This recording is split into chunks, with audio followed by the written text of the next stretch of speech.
Good morning viewers, আশা করি আপনারা সবাই খুব ভালো আছেন। আপনাদের সকলের সুস্বাস্থ্য কামনা করে আজকের ব্লগ শুরু করছি।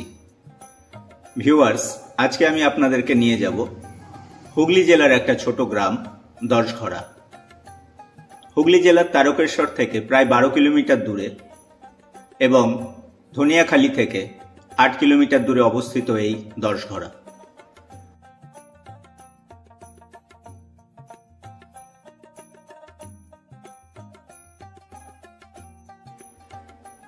তারকেশ্বরের কাছে হুগলি জেলার এক কোণে অবস্থিত একটি ছোট গ্রাম, যা দুর্দান্ত স্থাপত্যের ভাণ্ডার হিসেবে বিবেচিত হয়।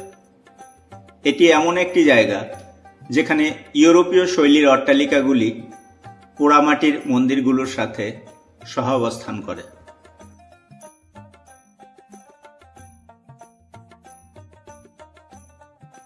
ভিউয়ার্স, আমি নদিয়া জেলা থেকে হুগলির দশঘরাতে যাচ্ছি। আমি কল্যাণী ঈশ্বরগুপ্ত সেতু পেরিয়ে দিল্লি রোডে পৌঁছেছি এবং দিল্লি রোড থেকে এখন আমার গন্তব্য সুগন্ধা মোড়।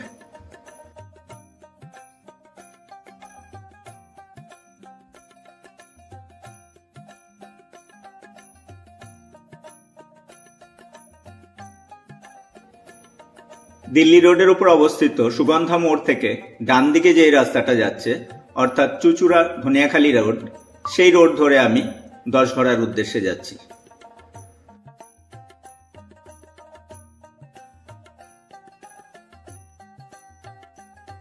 ভিউয়ার্স, দশঘরা সম্পর্কে আপনাদের কিছু তথ্য জানিয়ে রাখি। কলকাতা থেকে প্রায় 65 কিলোমিটার দূরে অবস্থিত এটি একটি ছোট গ্রাম, যা কিছু অসাধারণ পোড়ামাটির মন্দির এবং স্থাপত্যের জন্য বিখ্যাত।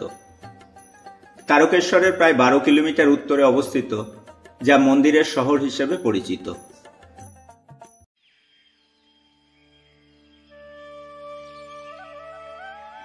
ভিউয়ার্স, দশঘরা যাওয়ার পথে আলীনগর, হারিত, বেতামোড় ছাড়ানোর পরে সেনেট বলে একটা জায়গায় রাস্তার বাঁহাতে এই সুন্দর মন্দিরটা দেখে দাঁড়ালাম।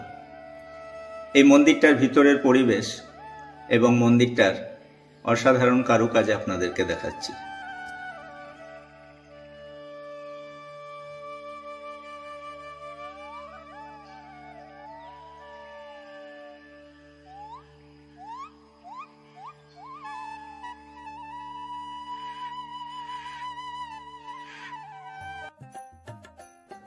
ভিউয়ার্স, এই চুচুড়া ধনিয়াখালী রোড ধরে দশঘরা যাওয়ার পথে বেশ কিছু সুন্দর সুন্দর নামের গ্রাম পেরিয়ে এসেছি। তার মধ্যে বাঁশদারুন, দাঁতপুর, কাগনান মাকালপুর, রুদ্রানী, বেলমুড়ি, বস, হরপুর, কানন্দি এবং নেলোরপাড়।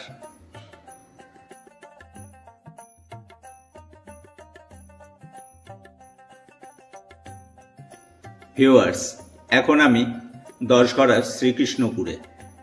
এখানে মাঠের মধ্যে দিয়ে এত সুন্দর একটা রাস্তা দেখে বাইক রাইড করার লোভ ছাড়তে পারলাম না। সেই সঙ্গে সঙ্গে এই রাস্তা এবং রাস্তার দুপাশের যে প্রাকৃতিক সৌন্দর্য, সেটা আপনাদের দেখানোর ইচ্ছা হলো।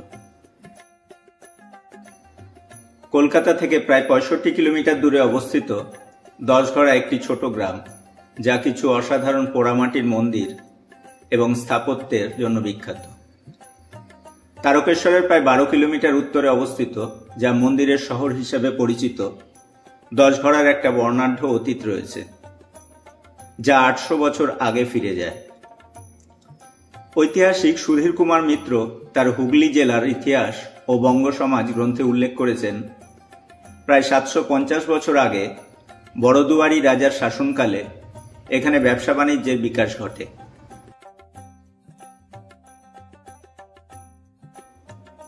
দামোদর নদীর উভয় উপনদী বিমলা ও কানন্দী নদীর তীরে দশঘরা ছিল একটা গুরুত্বপূর্ণ বাণিজ্য কেন্দ্র। দামোদর তার গতিপথ পরিবর্তন করলে সবকিছু বদলে যায়। উপনদীগুলি শুকিয়ে যায়। রাজা তার রাজধানী মেদিনীপুরে স্থানান্তরিত করেন। মিত্র মহাশয় বলেন, দশঘরা নামটি পার্শ্ববর্তী 10টি গ্রামের সংগ্রহ থেকে এসেছে। এই গ্রামগুলো ছিল আগলাপুর, দীঘা, গঙ্গেশনগর, গোপীনগর, ইছাপুর, জারগ্রাম, নলথোবা, পারম্ব শ্রীকৃষ্ণপুর এবং শ্রীরামপুর।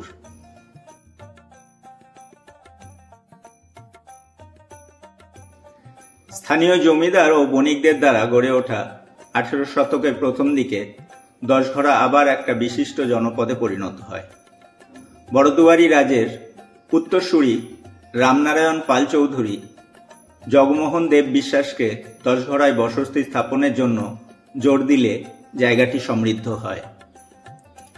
জগমোহন দেব বিশ্বাসের পিতা শ্রী চৈতন্য মহাপ্রভুর সমসাময়িক অদ্বৈত আচার্যের ঘনিষ্ঠ সহযোগী ছিলেন।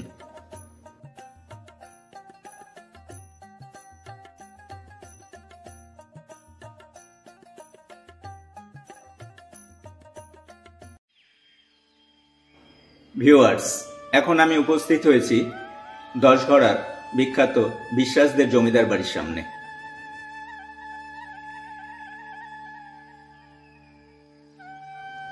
স্ক্রিনের বাঁ দিকে যে দিঘিটি দেখতে পাচ্ছেন এটির নাম গোপীসাগর। বিশ্বাস পরিবার বিপুল পরিমাণ সম্পদ সংগ্রহ করেছিল ব্যবসা বাণিজ্য করে এবং গোপীসাগর হ্রদের পিছনে ভিক্টোরিয়ান স্টাইলে একটি প্রাসাদ নির্মাণ করেছিলেন।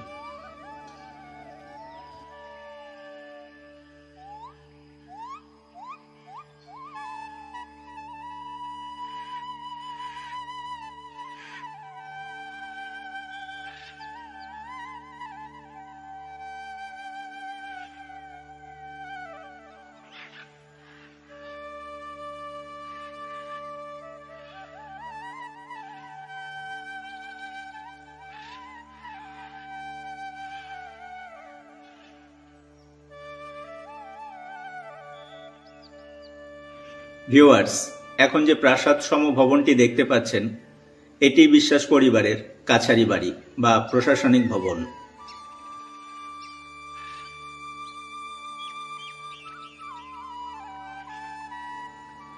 এখন এই প্রাসাদটি পরিবারের ধর্মীয় ও সাংস্কৃতিক অনুষ্ঠান উদযাপনের স্থান হিসেবে ব্যবহৃত হয়। প্রাসাদের ভিতরে একটি নাট মন্দির ও দেবী দুর্গার পূজার জন্য একটি আচ্ছাদিত বেদি সহ একটি সুন্দর ঠাকুর দালান বা উঠান রয়েছে। দুর্গাপূজা এখনো এখানে ধার্মিকতা ও ধুমধাম করে পালিত হয়। এই মুহূর্তে যে মন্দিরটি দেখছেন এটি বিশ্বাস বাড়ির রাসমঞ্চ। প্রতি বছর রাসে এখানে উৎসব পালিত হয় এবং তখন এই পরিবারের ইষ্টদেবতা গোপীনাথকে এখানে আনা হয়।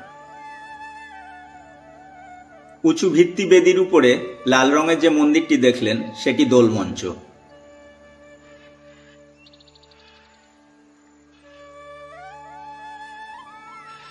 অনেক বিখ্যাত বাংলা সিনেমার শুটিং হয়েছে এই দশঘরাতে। তার মধ্যে ওলন্দাজ, সোনার আংটি, রুদ্র সেনের ডায়েরি, বাঞ্ছারামের বাগান বা বাড়িওয়ালির মতন সিনেমা আছে। তাছাড়াও এই ভবনটিতে অনেক বাংলা সিরিয়ালেরও শুটিং হয়।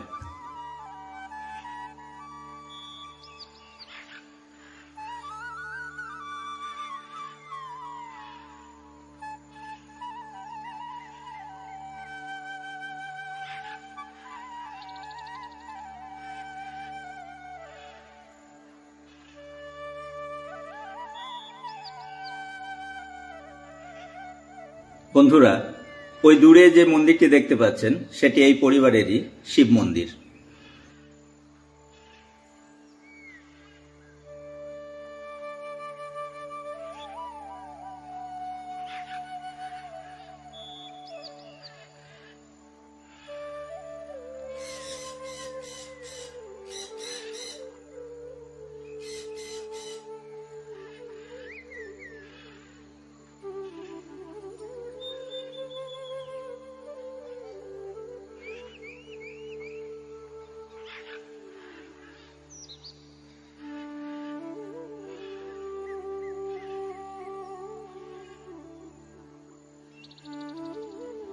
ভিউয়ার্স, এই মুহূর্তে যে ভবনটি দেখছেন সেটি নহবতখানা।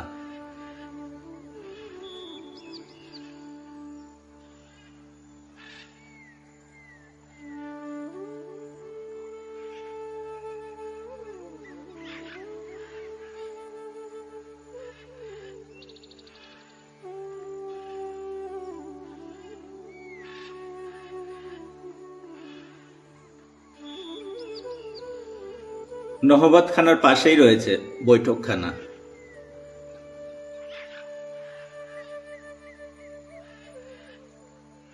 বন্ধুরা, আপনারা যারা দশঘরা আসতে চান তারা হাওড়া থেকে তারকেশ্বর লোকাল ধরে তারকেশ্বর পৌঁছাবেন এবং তারকেশ্বর থেকে দশঘরার উদ্দেশ্যে বাস আছে, আপনারা বাসে করে দশঘরায় পৌঁছাতে পারেন।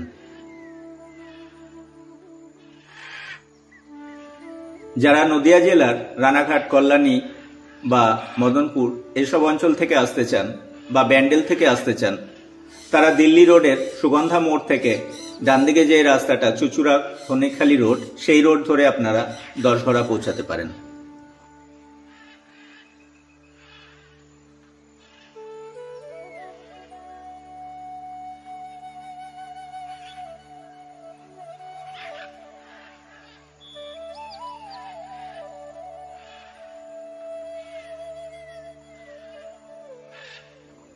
ভিউয়ার্স, 300 বছরের উপরেরও প্রাচীন ইতিহাস এই পরিবারের। এই পরিবারের বিভিন্ন ব্যক্তিদের স্মৃতিসৌধ এখানে রয়েছে এবং সেখানে তাদের নাম ফলকের আকারে রয়েছে।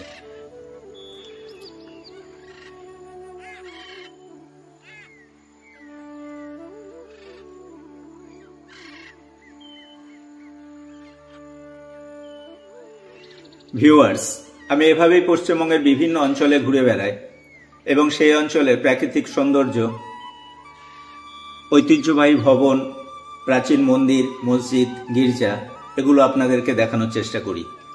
যদি আমার কন্টেন্টগুলো আপনাদের পছন্দ হয় তাহলে প্লিজ আমার চ্যানেলটাকে সাবস্ক্রাইব করে দেবেন এবং লাইক, কমেন্ট এবং শেয়ার করে আমাকে উৎসাহিত করবেন। যারা অলরেডি আমার চ্যানেলটাকে সাবস্ক্রাইব করেছেন তাদেরকে জানাই অনেক অনেক ধন্যবাদ।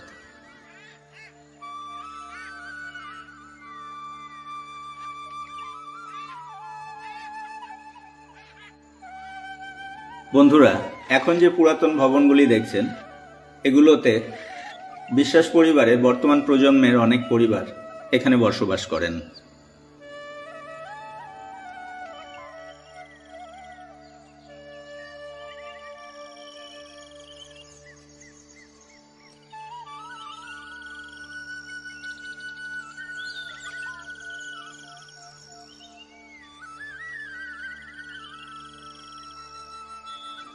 বন্ধুরা, এখন আমি রয়েছি বিশ্বাস পরিবারের পারিবারিক মন্দির রাধা গোবিন্দজি বা গোপীনাথের মন্দিরে।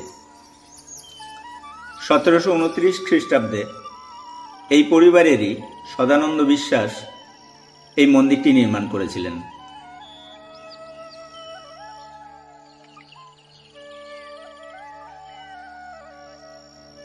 এই মন্দিরটিতে 5টি চূড়া এবং এর কিছু উল্লেখযোগ্য পোড়ামাটির প্যানেল এখনো ভালো অবস্থায় রয়েছে। প্যানেলগুলোতে রামায়ণ ও মহাভারতের কিছু উল্লেখযোগ্য দৃশ্য, একটি বিশাল দরবার, সঙ্গীতজ্ঞদের পরিবেশনা এবং নিয়মিত জীবনের ঝলক রয়েছে। মন্দির চত্বরে একটি অষ্টভুজাকার আকৃতির রাসমঞ্চ রয়েছে, যেখানে 9টি চূড়া, সরু স্তম্ভ এবং বর্গাকার আকৃতির দোলমঞ্চ রয়েছে।